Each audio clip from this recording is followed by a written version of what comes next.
Welcome to Warning Shot, a new look at foreign policy with former Assistant Deputy Secretary of State Joel Rubin and Endy Zemenides, Executive Director of the Hellenic American Leadership Council. Now here's Joel and Endy. Welcome back to Warning Shot. Endy Zemenides here with Joel Rubin. When we kicked off this show, we said there is no such thing as over there. That what happens across the world affects you at home, and that's what this episode's going to be. How do you enjoy filling up your tank with gas nowadays, Joel? Well, fortunately, we've got a hybrid car, so I am avoiding driving as much as I possibly can because it's a nightmare. $5 a gallon? Are you kidding me? $6 a gallon? Not sustainable. Very, very bad. And to give us a real in-depth look about this, we have a great guest today, Nikos Tsafos from the Center for Strategic and International Studies. This is someone everybody should be following on Twitter, reading his stuff. He is the most sober and right-on voice that I've been following throughout this crisis. Nikos, welcome to Warning Shot. Thank you. And let's just get everybody on the same page here because, you know, people are tweeting some nonsensical tweets, by the way, that shows a fundamental misunderstanding of energy markets. How can my gas be so expensive when we only import 4% of our oil from Russia?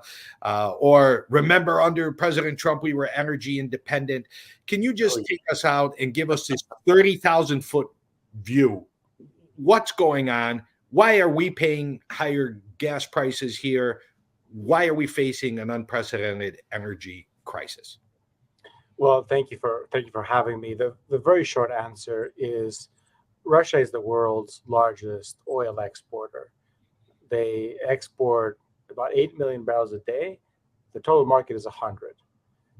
And we're scared, we're worried that oil may go away because of sanctions, because we cut it off, because they cut it off, because it just gets entangled in the war. So when you have a massive system and you're scared you're going to lose 8% of the supply, that's a problem. So the first part to your question is Russia's a big player, and if you take them out, it's going to be painful. The second part is that this is a global market. Oil is produced here, it goes over there. The United States is the world's largest oil producer, but we still import a lot of oil and we export a lot of oil. The reason is because, you know, not all oil is exactly the same. So operationally, it makes sense to import some oil and to export different types of oil. It's part of one global market. So what happens in Russia absolutely has ripple effects to the U.S. consumer. The U.S. is still a massive producer. We're still actually an energy exporter on a net basis. We export more energy than we import, and we're going to export more energy in 2021 than we did in 2020, in 2019, and 2018. So the idea that somehow we used to be something and we're no longer that thing, that's not true. It's just a global market. Let me ask you a question then, Nikos, because look, the price of oil, the barrel is going up, going down on a daily basis, but we don't see up and down that quickly at the pump. And how much of this do you attribute to war profiteering, price gouging from the oil companies and the frankly the distributors here? I mean, they're not short of supply right now, right? I mean, this Biden call for no longer importing Russian oil happened 2 days ago. We're not all of a sudden out of oil. Why is this happening? The number one thing driving the market right now is fear. It's fear that you may lose Russian oil. And because also the reputational risks of buying Russian oil are so immense, you buy Russian oil and you're going to get hammered. There's a lot of sense that you might actually have a squeeze later on. So fear is the number one thing that's driving the market, right? Oil went from about 90 before the crisis. It hit 130, 140. Now it's back down again. Fear is number one. The relationship between the global oil market and the price at the pump, that's complicated. You know, there are very local and specific factors that could drive the price of the pump at any given place in the country. I can't really speak to those. There's also a lag between what you see on monitor right now and what you pay at the pump. Broadly speaking, I would say that if you look at the evidence over a long time horizon, the price at the pump tracks very well the price of oil. It doesn't mean that it tracks it every day. It doesn't mean that it tracks it immediately. It doesn't mean that the minute the price of oil goes down, the price at the pump goes down. But it means that the fundamental driver here is the price of oil and the fear of losing Russian supplies, much, much more so than any specific company behavior or individual, logistical issues or, individual suppliers, maybe having kind of like a competitive position in specific markets. The big picture is the price of oil. Everything else is a plus or minus on top of that. Nikos, it looks like we've reached a tipping point in kind of policy considerations, but still there's so many irresponsible things. There's people on the left saying, oh, now it's time, we can go to a completely green, and they don't describe how to do that. And then you have the drill baby drill crowd. You had a great tweet the other day. There is zero tension, between saying we need more oil production now to win a war against Russia and saying we need to aggressively decarbonize our energy system as soon as humanly possible and possibly sooner. This isn't complicated. And you're right, those of us who follow energy, but can you lay it out for people in concrete terms? How do we do that? Yeah, the key thing for me is understanding the sense of time, right? The world right now consumes 80% of its energy comes from oil, gas, and coal. And that number, by the way, is the exact same number as it was 30 years ago. So regardless of the progress that we have made, our dependence on fossil fuels is roughly the same today as it was 30 years ago. And so the reality is that this is our system today, right? So I have a car and I have to drive. And if oil goes away, like I can't get to where I'm going. Like it doesn't really matter, what I want in the future to happen until I have a different way of moving around. This is the reality of the system that we have. If someone turns off the gas, you won't be able to heat your home, right? So until you have a turnover of the system, the supply is indispensable, right? And so in my view, saying that you need to protect consumers today, you need to keep the system going today, is totally consistent with saying we have to change the system as quickly as possible. There's no fundamental tension in my view. Also, one final thing, we're trying to produce maybe more oil here to replace Russian oil. If you're going to get rid of Russian oil to consume US oil, the climate is fine. At the end of the day, you're still burning roughly the same amount of oil. How much oil we burn is going to be dependent on how many cars we have, how many trucks, how many factories. That's what drives the consumption of oil, not whether it's produced in Russia or America. So if you're going to consume the same amount of oil, I say it's our oil rather than theirs because it's a good thing to do. And you can do that while at the same time trying to push as hard as you can on changing this energy system to something that's more sustainable. So let's unpack this a little bit. I this is really brilliant. So I spent a couple of years working in the energy department, and I remember in a research work I was doing in there was this thing called Project Independence, where after the Arab oil embargo, 73, the Arab-Israeli war, Richard Nixon said, we're going to be independent of foreign oil by 1980. Okay, so now we're in 2022 and we're still importing foreign oil, and we're importing it from autocratic regimes predominantly, other than, I guess, Norway and Canada. And, although Canada, I guess it depends on your political persuasion if you view them as autocratic these days. I don't. How do we, since we're in this conundrum of having to have oil for our transportation sector in particular, and now there's this demand, the Congress is saying, oh, we shouldn't have oil from dictators or autocrats. All right, how do you make that happen? Is that possible? Or is it really get off of the oil for your transportation sector because the autocrats have the oil? I mean, tell us a little bit about the politics on this.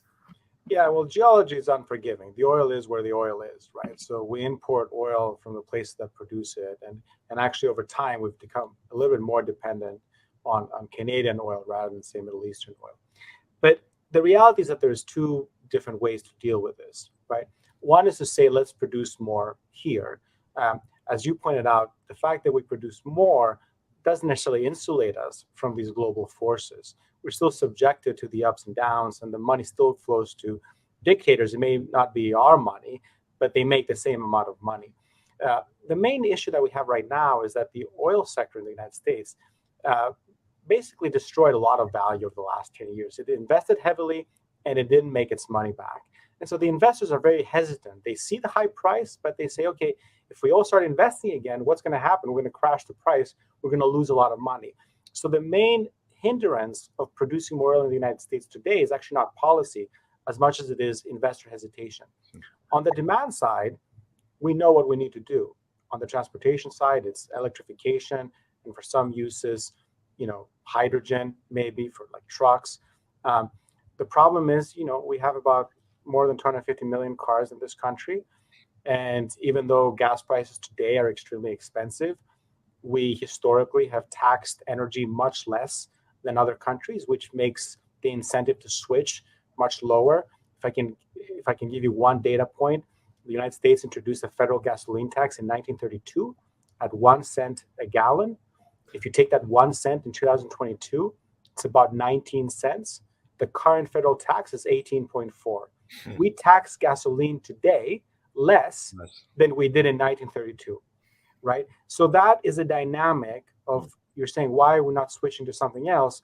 Well, because we tax gasoline so much less than other countries. And again, I don't want to distract from the immense pain that consumers are faced right now. It's one thing to have a long-term plan to increase the tax level and bring more efficiency and electrification. It's another thing to do it overnight. That is immensely painful.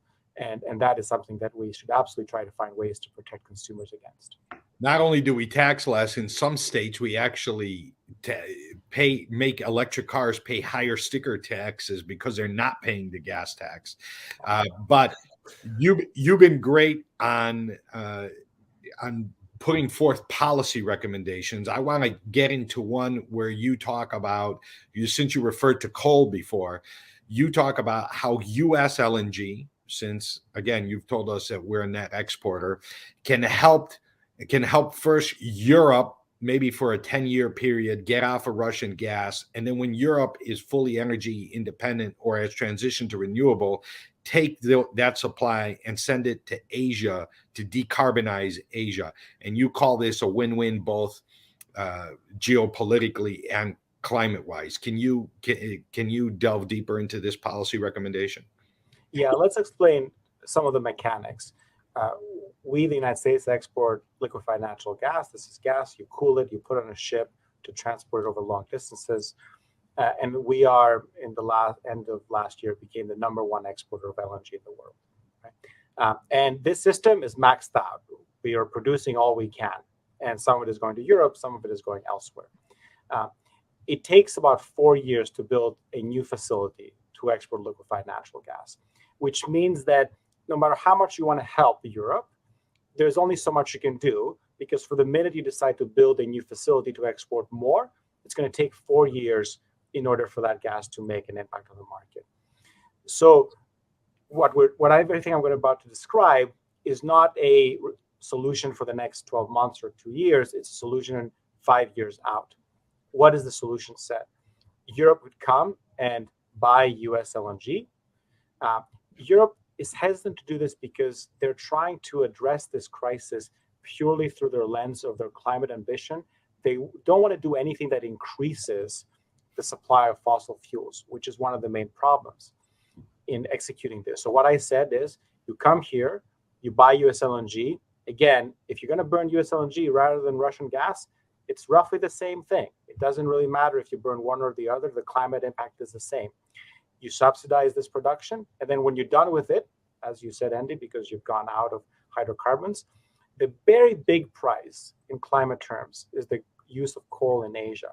China, India, Southeast Asia. This is the biggest headache we have in terms of bringing our emissions in line with what the scientists tell us is needed to limit climate change.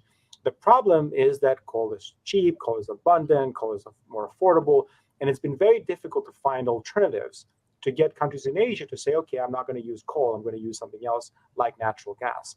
So my plan is go to America, build up a little bit more LNG supply, use it to kick out Russia while you need it. When you're done with it, send it to Asia at a discount, get rid of coal, win, win, win. This is the question I really want to ask, and which is this a moment? Is this a real moment where we could kick Russia out of the global hydrocarbon economy in a significant way and keep them out?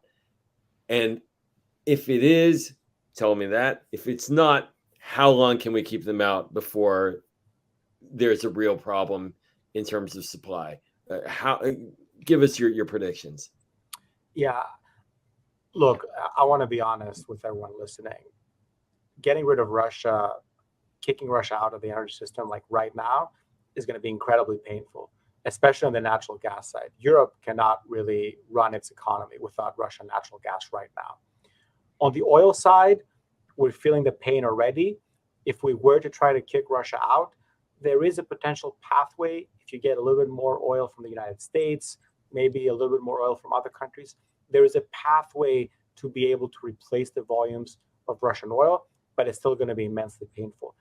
I don't think we have to kid ourselves that we can throw Russia out anytime soon without also imposing a lot of pain on us. So the question is, the pain that we're imposing on us, is it worth it? Is it helping us win the war? Is it helping us sort of achieve our aims? But in the medium to long term, the question you asked, this is going to happen anyway. I think Europe is fed up. The conversations I'm having with Europeans is if they could get out tomorrow, they would. The only reason they can't is because they're too dependent on it. So Russia's role in the global energy system has been profoundly changed by this crisis. Russia is going to be more isolated. Russia is going to have fewer markets for hydrocarbons. That means less growth, less income. What I do want to caution, though, I'm not sure that's going to be a more fun Russia to deal with, right?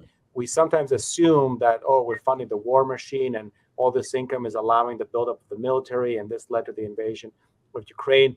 I'm not sure we're really going to be enamored with a Russia that is isolated, that can't find markets for its energy, that is shunned by the world, and that is angrier and sitting at the edges of the international economic and energy system. That might not be a fun Russia to deal with, and we have to be prepared for that as well. And you've been talking a lot about alternatives to Russian gas for Europe, specifically the Eastern Mediterranean. And you raise the issue of investors being cautious about infrastructure investments, fossil fuel investments.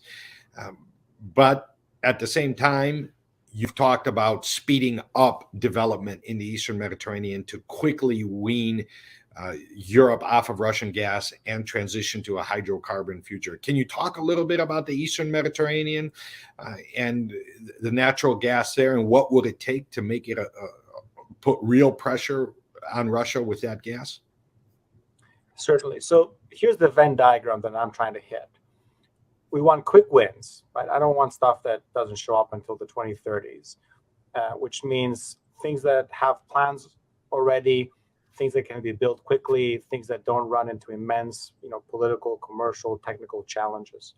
That's one part of the Venn diagram. The second is things that can be consistent with a long-term trajectory towards decarbonization. You want to do something that doesn't lock you in for 40 years, right? You want to do something that can help you in the 5-10 years and then be part of the trajectory towards low carbon emissions. That's exactly what I described in terms of US LNG, right? It could be energy security for Europe now, decarbonization for Asia later. And when I look at the Eastern Mediterranean, we have existing infrastructure in Egypt that can export liquefied natural gas to the world. That capacity is being used more and more every day. But we still have resources in both Israel and in Cyprus that are looking for markets to be developed. And especially the resources in Cyprus have been stuck essentially because they're sub-economic. They're just not quite at the level where it makes sense to develop them. But it's not very expensive to develop, right? I mean, if you look at the amount of money that Europe is spending on gas right now, To give you a sense, the German import bill went up 10 billion euros between 2019 and 2021. We're talking about tens of billions of euros that are pouring out of Europe right now to buy Russian and other gas. You can develop all you need to do in Cyprus for probably less than $5 billion. So the question is, can you subsidize that? You can get gas relatively quickly in the next 3-4 years. It's not a big resource. It's going to get depleted very soon. So again, it's one of those solutions. It delivers energy security in the medium term, but it doesn't really undermine your 2035, 2040, 2050 climate goals. The East Med is an ideal location to go find those quick wins for Europe. So just a quick follow-up on that, because you also serve one of the hats you wear. You're on the Climate Council for the Export-Import Bank. There's other bodies like the International Development Finance Corporation. The European Union has its own institutions, but everybody for the last year has kind of taken the position, well, we're not going to fund, we're no longer going to incentivize fossil fuel. We're just going to incentivize green energy. Do you get the sense that this is being reconsidered, at least for the short term? Are they creating that zero tension that we will incentivize stuff that can happen quickly, like you just talked about the Aphrodite field in Cyprus? Maybe it's worth putting in a couple billion so we get that gas out really quick, and also allow it to be developed over a short time frame, because as you've written, typically you need a 20-year time frame for the investment to be worth it. But maybe we need all of these resources to be used in the next 5 to 10 years. Do I have evidence that this is happening?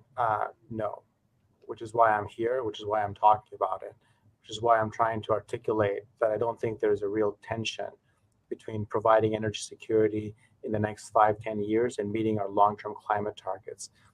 To be very candid, I was a little bit disappointed. The European Commission put out a detailed plan on how it plans to reduce its dependence on Russian gas within the next year. It didn't really talk at all about Europe's own gas production, which is declining, which also means that you need to actually import more just to stay at the same level. And it didn't really talk about possible short-term wins where you could add the supply. I don't think it's very wise to say, I'm just going to draw in liquefied natural gas from the world, but I'm going to do nothing to add to the supply of liquefied natural gas. I'm just going to put a big, sucking tube to sort of pull the gas into Europe from the rest of the world. And whatever the rest of the world wants to do to add supply, that's up to them. I don't think that's the right way to think about this.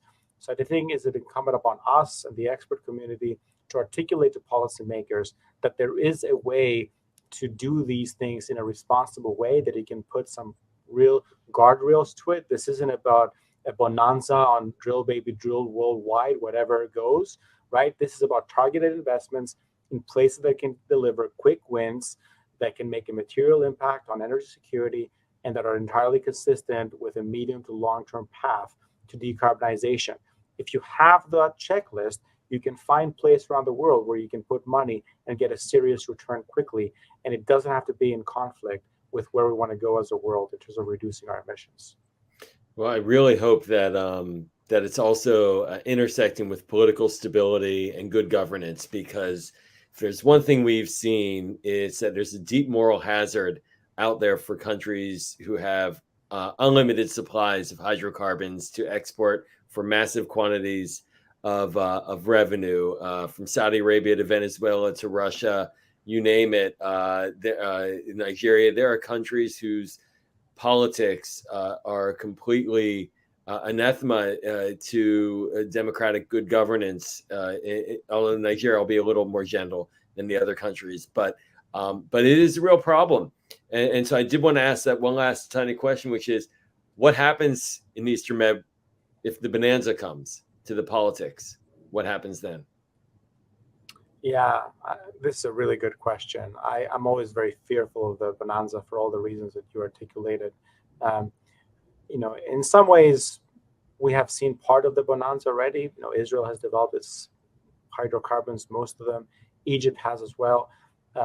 The thing that gives me comfort is it actually takes a certain amount of revenue before you totally derail the political system of a country. a little bit revenue you can absorb, especially if you have strong institutions.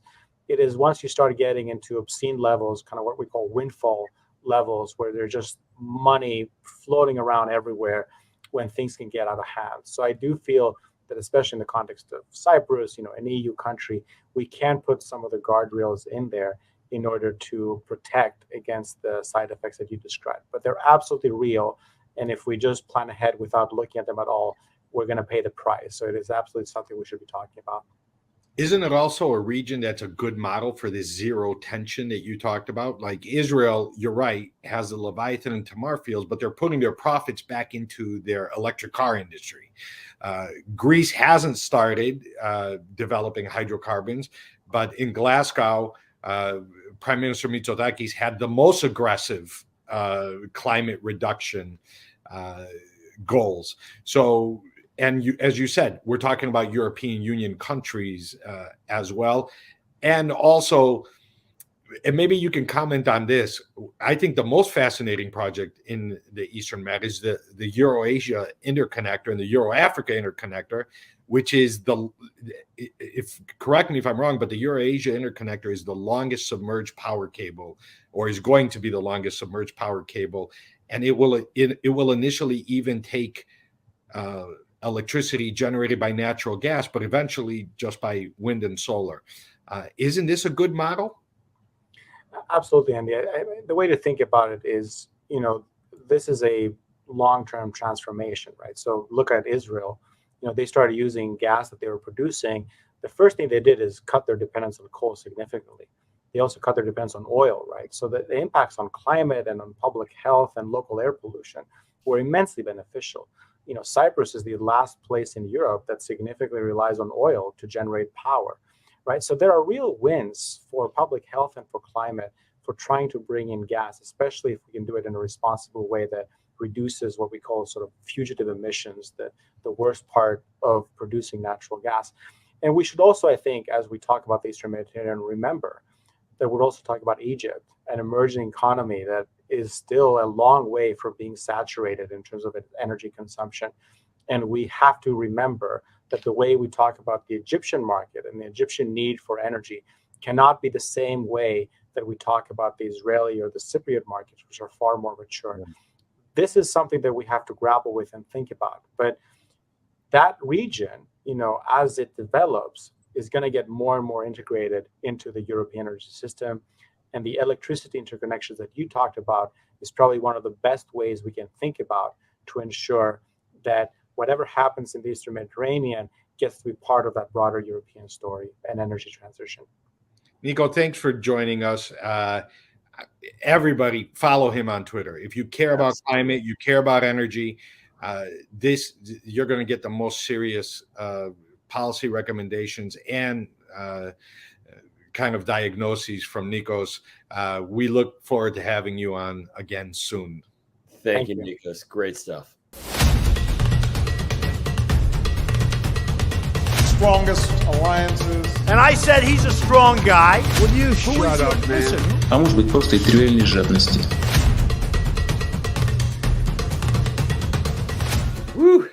There is a lot to translate on this one. And let's just be blunt. Oil has us over a barrel.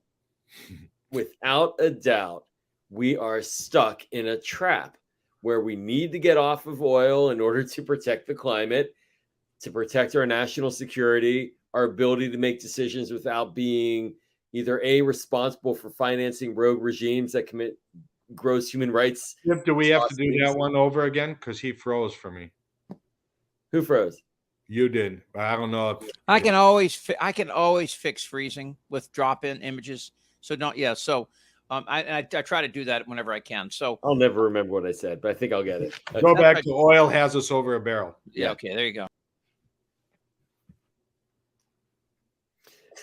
You know what we do know is oil has us over a barrel. They've got us cornered. The need to get off of oil is so crucial, and we're seeing it right now for our national security. People are getting it. We are financing rogue regimes. We have been in a dynamic where we consume hydrocarbons that destroy our planet. They were like two existential crises simultaneously: a potential nuclear war with Russia, who we're financing, and climate change. So how do we get out of this box? I think Nikos really leaned in on it, but we have got to stop talking past each other and think that there's a magic bullet on this side and a magic bullet on that side. There has got to be a legitimate policy discussion about moving off of oil while also knowing that we have to use it right now, but we have to do it in a way that doesn't finance those who actually undermine our national security and our values and human rights. And I also think another great point that he made is how our behavior is affecting foreign policy.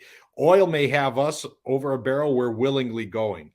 We can't say we're going to completely green if we're driving cars that need oil. What are you going to do with them?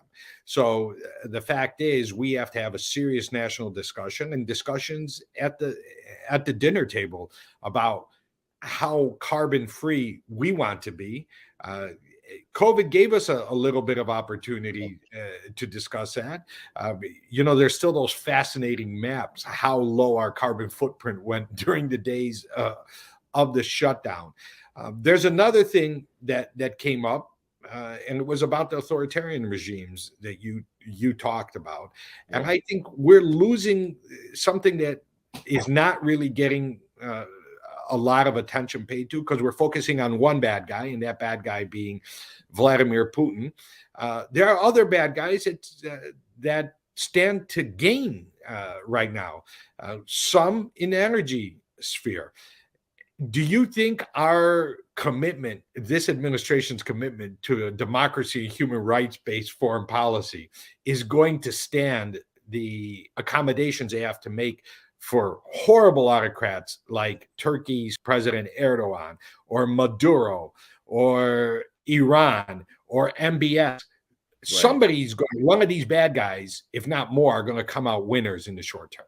Well, this is where it all crashes into each other with the foreign policy for the middle class as well. The middle class needs to be able to drive to work without going bankrupt. And the dynamic then is what are our priorities as a country? Can we move off of oil? Can we move off of Russian oil and cut deals with autocrats who are in other places who may be a lesser of a threat right now? When I worked at the State Department during the war in Iraq, the department became the Department of Iraq. Right now, it's becoming the Department of Russia, Ukraine. Every bureau at the State Department is sending up memos to the Secretary of State, Tony Blinken, saying, I have a solution for you on Russian oil embargo. I happen to handle Latin America. Venezuela has a lot of oil. We should be talking to them. Let's cut a deal. Let's move into it. The pressure is intense. And I got to tell you, though, Andy, something occurs to me. And, look, we were through 9/11 and the period after. The war in Iraq was on the credit card. It was basically nobody felt the pain. George W. Bush said, go out and buy an SUV, be a patriot. Totally different moment right now. Americans, we're feeling a bit of the pain. Actually, that may not be the worst thing in the world. Actually, it might be useful to have the costs of a conflict overseas paid for by us today, so that we can begin to change our policies and our decisions as consumers to move off of this oil, which completely locks us up and has for 5+ decades. But we got to get serious. I'm disappointed, just like I was disappointed by the lost opportunity of all the COVID shutdowns. We had an opportunity during those 2 years to use our imagination and build a better post-COVID world. I think we have an opportunity right now to build a better climate and energy future that actually build back better. Listen, green, but Build Back Better was not really addressing, and frankly, one of my criticisms with even the Build Back Better is what Nikos talked about. You can speed up. There's zero tension with short-term oil and fossil fuel production, and getting a climate better future. I'll jump on that though. But we were killing it. We were killing international projects. We were opposing international projects. This administration, this State Department, was trying to oppose pipelines in the East Med, and that may be hurting us. Wait a minute. That Build Back Better bill had $555 billion in it to invest in energy that was cleaner in the United States. Imagine if we had been using that money right now at this moment, $500 billion to invest in a cleaner energy economy. So I'm not saying we're disagreeing. Actually, it's additive to what you're saying, but we don't have that now. And so it's like this death grip of carbon intensive policy held us back from that bill. And now we're in a crisis. And so you're right, we missed that window. We totally missed that window to transition our economy. Well, this conversation is going to keep going, but we also miss a window of short-term upping the natural gas instead of coal, democratic natural gas instead of Russian natural gas. So we lost on both ends, but the conversation and the debate continues, and we look forward to seeing you next week on Warning Shot, where Joel and I will be together in Washington, D.C., and maybe get our guests in person. And we'll have different colored ties on that one. Blue and red works, brother. Have a great weekend, everyone. You too.